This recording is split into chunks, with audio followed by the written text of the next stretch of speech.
Namaste everyone. I'm very happy to welcome you all for our 8th session of Gita study program. Slowly we are approaching our goal of completing 36 Sloki Gita, 36 Sloki Gita. I hope and I'm pretty sure you are all reading it at the same time as well as you are trying to memorize these slokas. We all have to remember this is one of the best scriptures on the planet. And Lord Krishna, when he is imparting knowledge to Arjuna, in the 9th chapter he says that idam tu te guhyatamam pravaksami anasuyave gnanam vignanam sahitam yad gnatva mokshase subhat. Arjuna, I am going to impart you the knowledge idam tu te guhyatamam, which is the most secret. Guhyatamam pravaksyami anasuyave. Pravaksyami means I am going to give it to who? To Arjuna. Arjuna was a very, very pure-hearted. So anasuyave. Anasuya means who has no jealousy, who has no bad element at all. Anasuyave. Gnanam vignanam sahitam. And this knowledge comes with theory as well as practice. Gnanam vignanam sahitam. Yat gnatva mokshase subhat. Knowing which you will be liberated. So this is a very, very special thing that God has given it to us. No? So we are on the right track. We are going to understand this, the most secret of the words of the God. No? And so we will start today's slokas, and that one is, the first one is from the chapter 12. No? So the chapter 12, 8th sloka, no? And that is the first sloka. So here God says, Mai eva man adatsva, Mai buddhim nivesaya, nivasisyasi mai evam, ata urdvam na sansaya. So idam tu te guhyatamam pravaksyami anasuyave gnanam vignanam sahitam yad gnatva mokshase subhat. Bhagavan ne pehle bataya. And now he says, Mai eva man adatsva. How you will do it? Mai eva man adatsva, Mai buddhim nivesaya, nivasisyasi mai evam ata urdvam asansaya. We will go word by word. So Mai eva, only in me. See, again the God has used the word ev, only in me. Not scattered mind. Mai eva mana adatsva. Fix your mind in me. Mai buddhim nivesaya. Put your buddhi in me. Nivasisya. So what will happen? Nivasisyasi mai evam. Then you will live in me. Live with me. Nivasisyasi mai evam. Ata urdhvam asansaya. Now onwards, if you do that, instantaneously you will live with me and you will be with me. And then God knows all of us. He knew Arjuna, and then so we are all doubters. So the doubt might come to Arjuna's mind. So he adds, na sansaya. There is no doubt about what I am telling. So the complete translation of these verses, Arjuna, fix your mind in me, put your buddhi in me, and doing so, you will live in me, let there be no doubt. Can't be clearer than this. This is in chapter 12, God gave, this is the best thing you can do. Step number 1, highest. If you can't do, then the God gives other choices. No? Atachitam samadhatum na saknosi maisiram abhyaso gena tato mam ichhaptum dhananjaya abhyaso api asamarthosi mat karma parmo bhava madartham api karmani kurvan siddhim vapsasi. He gives several choices, but the best choice, let's pick up the best choice. You go for a car, you pick the best car, so you pick up this best choice, and through that, and God says it is easy, it is not difficult. But God wants our mind, and then He says, don't bring only your mind, bring your buddhi, otherwise you will change your mind tomorrow. Mind is sankalpikal. One day it decides, next day it may revert. So God says, put your mind, put your buddhi, both. so that you will not make a very informed, very powerful decision to go on this path. So it is wherever our mind is, that's what we become. So if your mind is in studies, you will get studies. If your mind is in money, you are likely to get money. If your mind is in gambling, you will become a gambler. So wherever your mind is, that's what you get. So mind is extremely important tool that God has given us. Of all the faculties human being has, mind is the best one.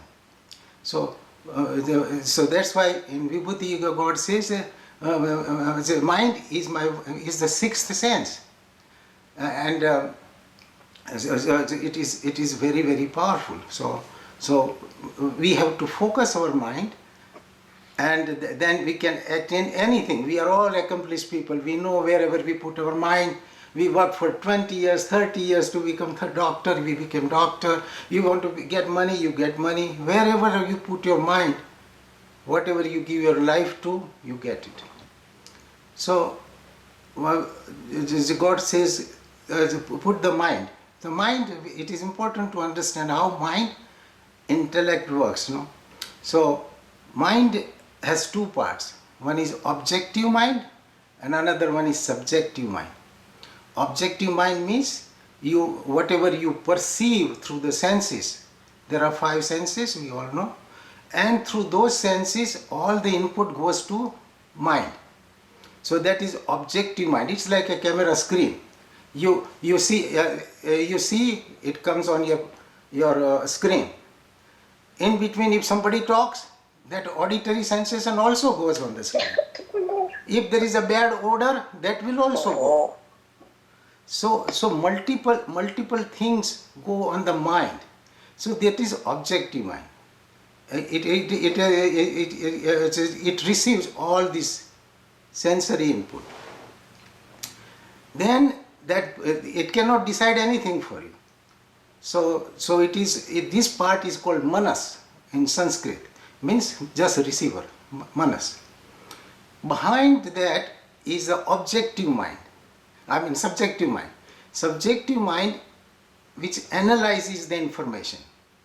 Okay, somebody walked in, then immediately I notice it, and then I see that, he's my cousin. So mind decides what the information it got. So that is our subjective mind. So subjective mind can analyze and make us understand. In between these two is our ego, which is a screen. So all the information, objective information, doesn't just come to us like that. It passes and it affects our ego also. So it goes through the screen. So depending upon my prior experiences, I will make something out of it. If I have never seen somebody, I wouldn't know that this gentleman is so and so. But if I have met him, I will know right away. This is a Mr. Mahesh. No, so I will know that because I had the experience of that. So that is our ego, which has its own problems. So this is the compartment which has likes, dislikes, and all the problems. So this objective information passes through that. So those are the glasses which we have. That is, the ego is the glasses, through which information goes back and forth. So the same insight might create different reactions to different people. Like you go to a supermarket and you see a red fruit you've never seen in your life. Then you're just looking at it. Then your wife, who is knowledgeable, she says, this is a red mango. Oh, I never heard about it. No, this is a red African mango. Oh yes, that gives me a knowledge. Oh, it's very tasty, try it. Then you try it. Then these information. So next time when you go with your friend, and then you say, I know this is a red mango, a very rare one in Africa. No, it's very tasty, try. Because that he had a prior experience so that he could analyze. Otherwise, if you have no prior experience, you wouldn't know it. So objective information, subjective analysis, in between ego. When we were born, there was no ego. Ego develops at 2.5, 3 years. We came like a pure container.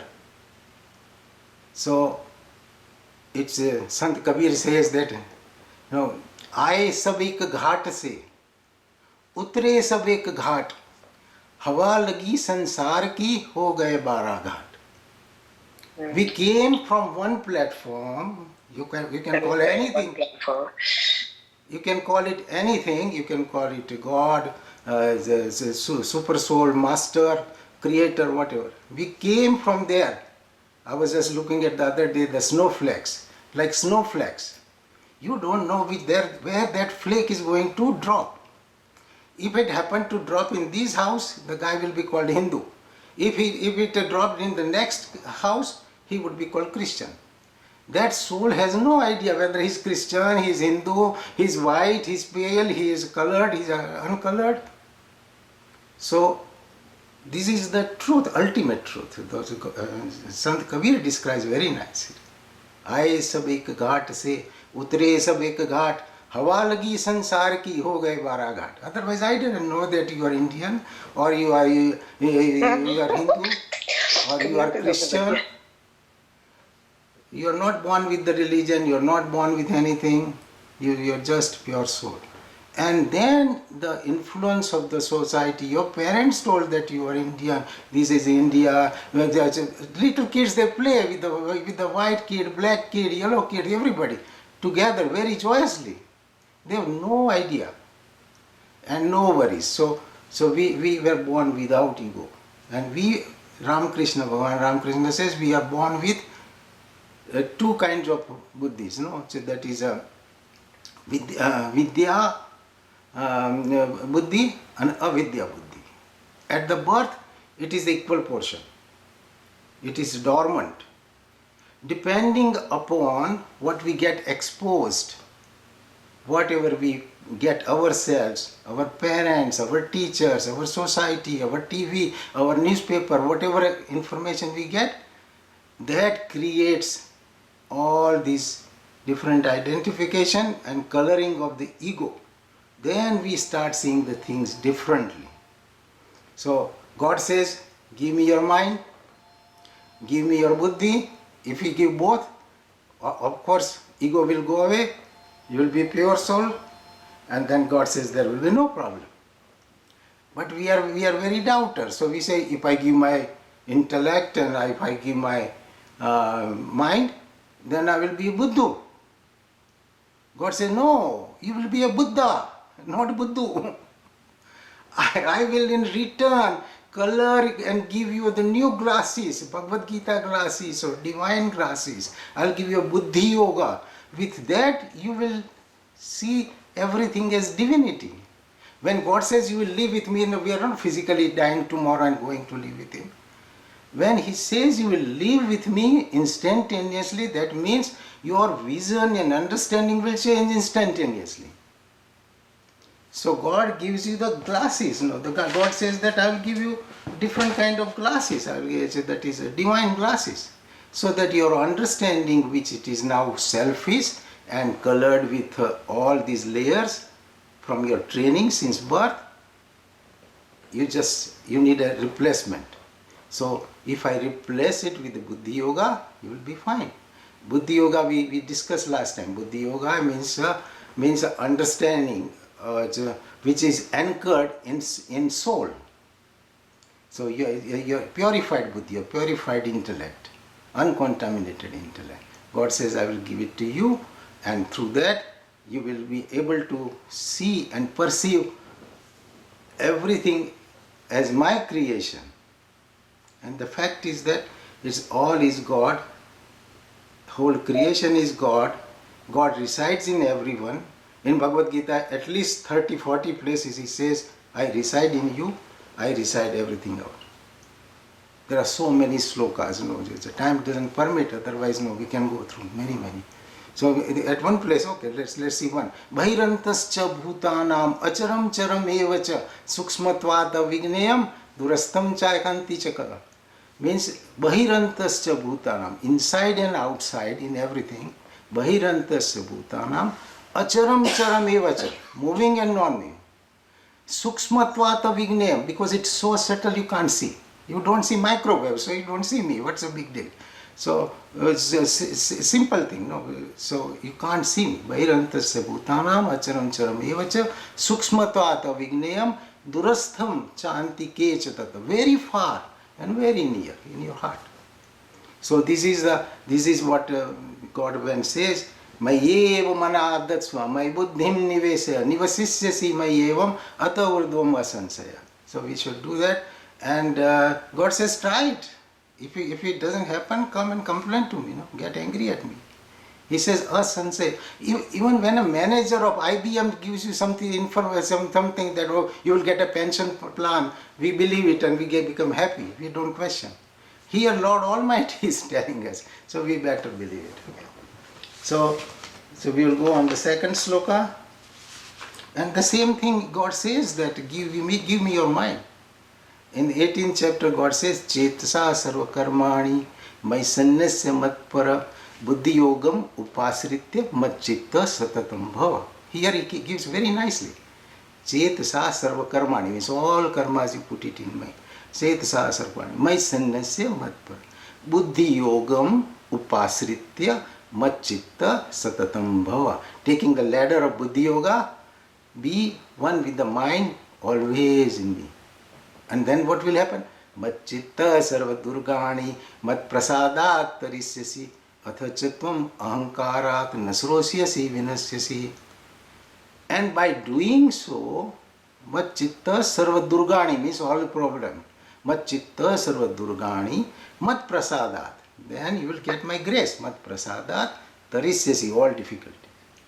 Athachatvam ahankarat nasrosyasi vinasyasi. But out of your ego, if you don't listen to me, you will invite destruction. Means you will be lost in this samsara. God is not in a rush, remember. We are in a rush. Otherwise you will put through the circuit. Millions of births probably we had and we will get, unless we recognize this thing. So we will go on the second sloka. Second sloka is very, very, very beautiful. It comes in the 11th chapter.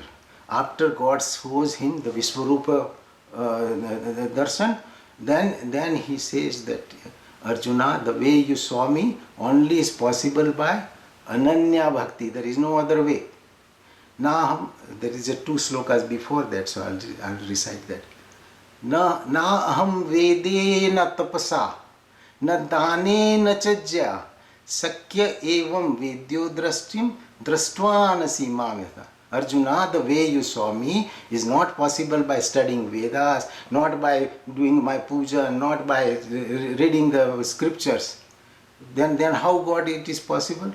Bhaktya tu ananya sakya ahameva vedyo Arjuna gnatum drastum cha tattvena pravestum cha parantapa. But if you do ananya bhakti, bhaktya tu ananya sakya ahameva vedyo, I can be known. Ahameva vedyo Arjuna. Gnatum, I can be known. Drastum, I can be seen. And pravestum, all 3 can happen if you do Ananya Bhakti. And that is the slok. How do you do Ananya Bhakti? So then the 55th, the last sloka comes in 11th chapter, where he says, Mat karma krun mat parmo. That's a today's sloka. Mat karma krun mat parmo. Mad bhakta sangavarjita nirveraha sarva bhuteshu yasa mameti pandava. Simple thing. 5 things he says. Mat karma krut mat parmo. Do work for me. Mat karma krun mat parmo. Thinking me to be your highest good. Mad bhakta sangavarjita. Be my devotee. Sangavarjita. Without any attachment to anything else. Mat karma krun mat parmo mad bhakta sangavarite nirvera, no animosity to anybody. Nirvera sarva bhuteshu. no animosity to anybody. Nirvera Sarvabhute, Yasa Mamiti Pandava. Such a one comes to me. 5 things. Work for me is only frame of mind. Not that you are not going to get a paycheck, but your frame of mind is that you are working for God, because it is God's creation. You are mat karma kurun mat parmo, and think me to be the highest. There is no, that's why that is a ananya bhakti, and be my devotee. Hello. Be my Okay. devotee. How are you? Good. and काम कुम हो गया? शीला जी, can you mute yourself? हाँ, please? तो कोई बात नहीं. हाँ, कॉन्फिडेंस से किया कर अच्छी तरह. Okay, bye. Nirvera sarvabhuteshu yasa mamiti pan, and no animosity with anyone, because you see the divinity in everyone, so you find out the connection that we are all particles of God. It's like a big family. That's why the Vasudeva Kutumbakam, that is a real thing, but this is the science behind it, that then you will see the divinity and everywhere, in everything. So you are not going to damage. On the contrary, you are going to work for them. Nirvera sarvabhuteshu, and yasa mamati pandava. So no animosity. To become my devotee, think me as their ultimate goal. Because of ego, we saw the things of the world as objects for our enjoyment and our ownership, while these things were there before we were born, and they are there now, and they will remain after we disappear. So because of our ego, we want to have it, and we want to establish our ownership. Well, God says, no, understand that this is I am the creator, this is all my creation. I am your father, I am your mother. Very nice sloka. Pitahamasya jagato mata dhata pitamah vedyam pavitra omkara rukkasam yajurevacha. At one place in Bhagavad Gita he says, Pita aham asya jagato, I am the father. Mata dhata means maintainer. Mata dhata pitama, and grandfather also. Pitama vedyam pavitra omkara rukkasam yajurevacha. All these Vedas are also me. I created, I left for you to understand. And Vedas are very difficult to understand, so God says, okay, I'm going to give you Bhagavad Gita. So that's why God gave us Bhagavad Gita. So once you get this knowledge, then you will see that, okay, we are temporary beings here, and that we get convinced about it, not just theoretical. So once you get convinced, that means now you have changed your glasses. So God says, I've changed your glasses. And then only it will happen when you surrender to me. So mat karma kurun mat parmo mad bhakta sanghavarjita nirvera sarvabhuteshu yasa mamiti pandava. So these 5 things, if we keep it in our frame of mind and work, nothing is changing. You are not giving up anything. No, people think that if you have a divine knowledge or saintly, or if you go on a spiritual path, you will give away everything, or you will fall behind. Are you kidding? As a person who is with this kind of divinity and this kind of real understanding, they can become greatest scientists, they can become greatest doctor, they can become multi-millionaire. God doesn't say don't do that. God says do it.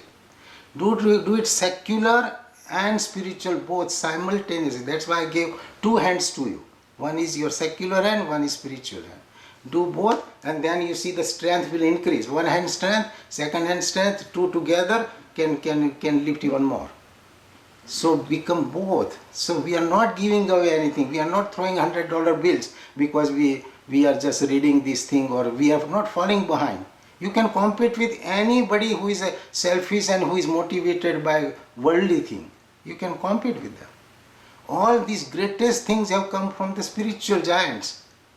You look Gandhiji, Bhave, you see Mother Teresa, you take all these things. What they produced was 100 times more than being a CEO of some company or a multi-millionaire. So they could do a lot of things, but their direction was different. So they valued those things, and they went after it and they got it. So never ever think that because we are a devotee or we are a bhakta or we are going to temple or we are reading the scriptures, we will fall behind. No, you can work 18 hours. God gives you tremendous power. No? So that is somebody makes argument, it's wrong. Okay. So that is the second sloka. So then the third sloka.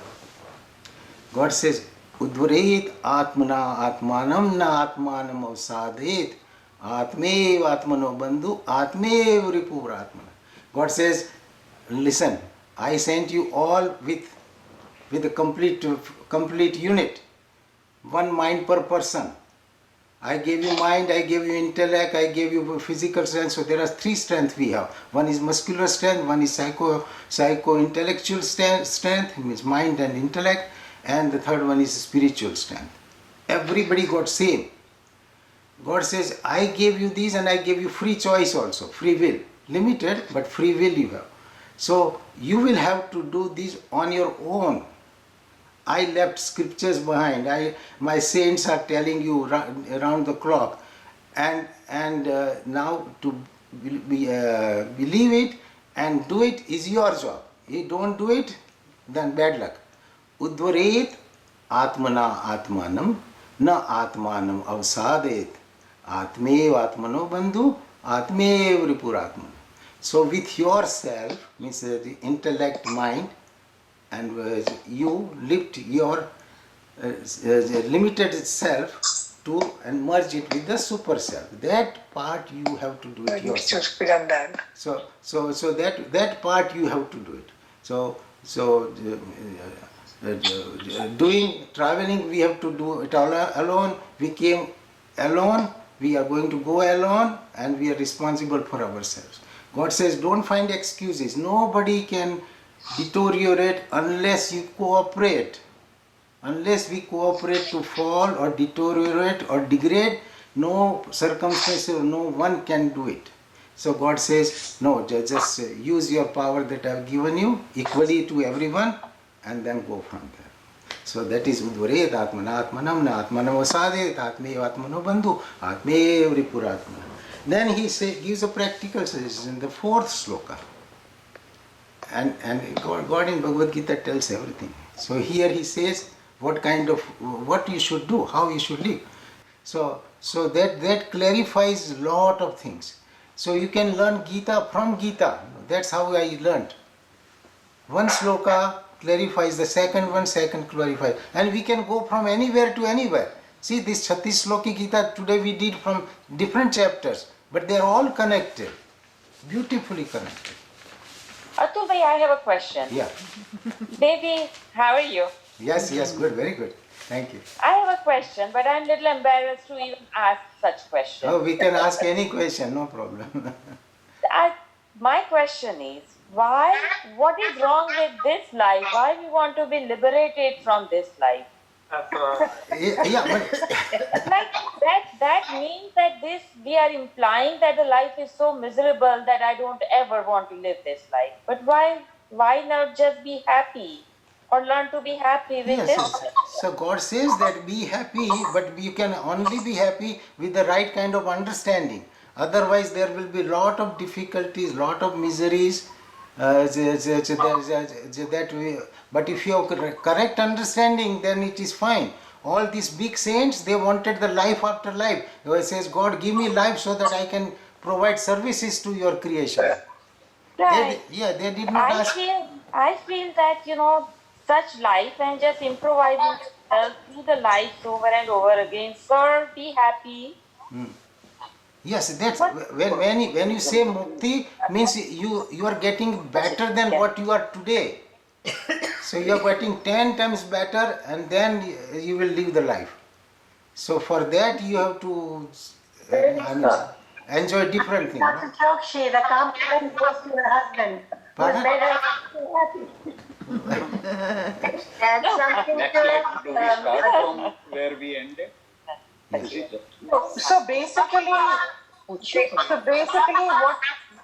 what we are trying to learn here is that you enjoy or you be happy in this life with a better sense of clarity and understanding Yes. of what it means to us on this earth. Am I right? Yes, yes, yes. Yeah, I think to be a good person, if you are really satisfied, some other but people God, helping other and feel good inside, that's a good life, you know. You have not maliciously hurting anybody, trying to Yes. hurt anybody. So, and that gives you, in the conscience tells you that you are happy and satisfied person. no, Yes. but the God says that is called sattvic living. Means Right. you are putting lot of sattva in your life. But you have to go beyond sattva, beyond that, and merge with God. That is where you are gunatit, means you are crossing that gunas. But there's nothing wrong to come back in life again and again. Some people don't want moksha. They want to come back and enjoy their life. That's fine too. Can I add something to this discussion? There's a story about that Swamiji once told us, right? So he said, beautiful sunny summer day sitting under a tree. He ate a sweet yogurt and he left the can right in his hand next to him, and there was a fly that came in and she was enjoying that sweet yogurt, right? And he thought to himself, she should fly away. It's such a beautiful day. There's so much out there. But she was stuck in that yogurt can with a little bit left there, enjoying. And I think that's how we are when we are having good time. Right. Whoa, this is wonderful, and we forget what's out there, which is total bliss. That's my understanding of moksha. Can I say something before we leave? In the Bible it says, "I had not seen nor ear heard the things that God has prepared for him that love him." The eyes have not seen nor ears heard the things that God has prepared for him that love him. Right. They say that once you realize God or merge with God, the joy you get is undescribable. It is That's what 1,000 times, a million times more than what you get it here. Otherwise, they say that even a pig is happy in the skin. If no cow is complaining, no pig is complaining, they are all comfortable. It's two dogs. Our part is to cross behind go above this embodied soul and be a free soul. I have a suggestion for Thank you. And then there is a very nice sloka for that. There is sloka for everything. That sloka is very important. Gives an answer to Swati Van. Yam labdva chaparam labam manyate na tato adhikam yasmin sthito na dukkhe na gurena api vichalyate. Means when you merge with God or go higher and higher and understand the super soul, yam labdva chaparam labha, means any other benefit or any other enjoyment, you will not consider it superior to what you ever imagine. And no matter how much difficulties, you will not be moved from that joy.